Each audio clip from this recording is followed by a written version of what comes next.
Hi, I'm DeWitt. I'm Debbie. Welcome to Shelly's Nest.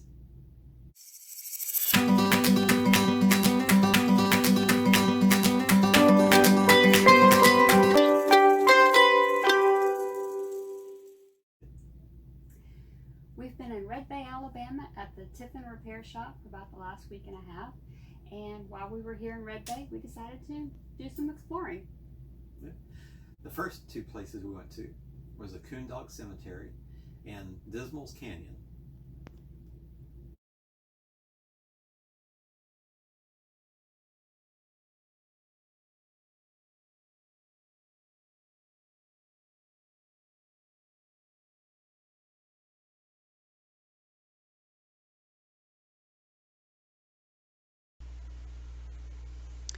The Coon Dog Cemetery began in 1937 with the burial of a coon dog named Troop. Legend has it, Troop was the best coon dog around. When Troop died, his owner, Keith Underwood, wanted to bury him someplace special, so Troop was buried on his favorite hunting grounds. Coon dog owners like the idea of having their dogs buried beside others of their kind. A dog must meet 3 criteria to be buried in this graveyard. Over 185 coon dogs from all across the country are buried in the Coon Dog Cemetery. As you can see, some markers are as simple as a rock with the dog's name, while others have headstones similar to those found in a more typical cemetery.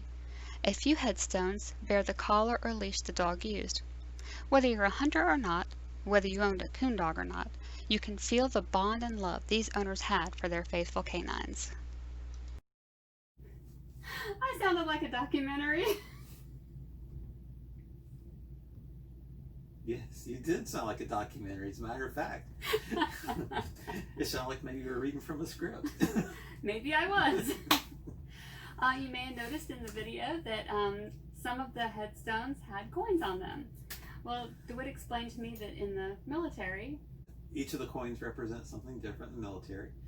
Basically, a penny has one meaning, and the higher the denomination of the coin, the closer the relationship that you would have with that person. Or in this case, the coon dog. So we'll put a link about the explanation of that. There's a couple of different theories, so we'll put a link for that in the description below. It was a beautiful drive there. Yes, it was a pretty nice drive. The last little bit was definitely backcountry road with twisties, so I would not recommend taking an RV down. Take your toad or maybe even a motorcycle if you brought one along. While we were there, we saw 4 Harleys pull up and looked like they just finished enjoying the ride as well.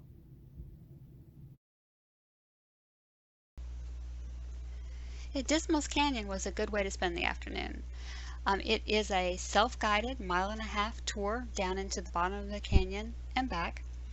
The paper they gave us showed us different points of interest throughout the canyon, and some were very well marked, so you knew exactly what you were seeing according to the paper, and some of them not so well marked, but that's okay. It made it kind of like a scavenger hunt for us.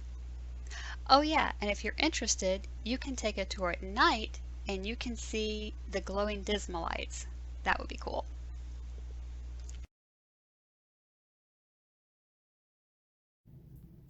Well, we did not see the canyon at night. If your schedule is flexible enough, look at going in the afternoon. When we were there, we spoke with the attendant that helped with parking, and that morning, at least that particular morning, it was very crowded with overflow parking filling up the street. So we got there around about 3:30, Mm-hmm. and we got to park in the main parking lot, and as we walked around, we definitely felt like we had the place more to ourselves. So we talked about crowds at Dismals Canyon. They were really good about everyone practicing social distancing. They had marks on the ground to help everyone know how far apart they should stay while they're... Well, not outside on the paths. That's true, not on the side. But where the store is and where their restaurant is. Yeah. And as you walked along, they also had some signage to help you know exactly how far it was, with Yes. even a little example. Yes. Well, we will put the link for the Dismals Canyon below, and also for the Coon Dog Cemetery. We'll put all that below, so if you're in the Red Bay area, you'll be able to check that out. Next video will be the other 2 places that we visited. Thanks for watching. Until next time.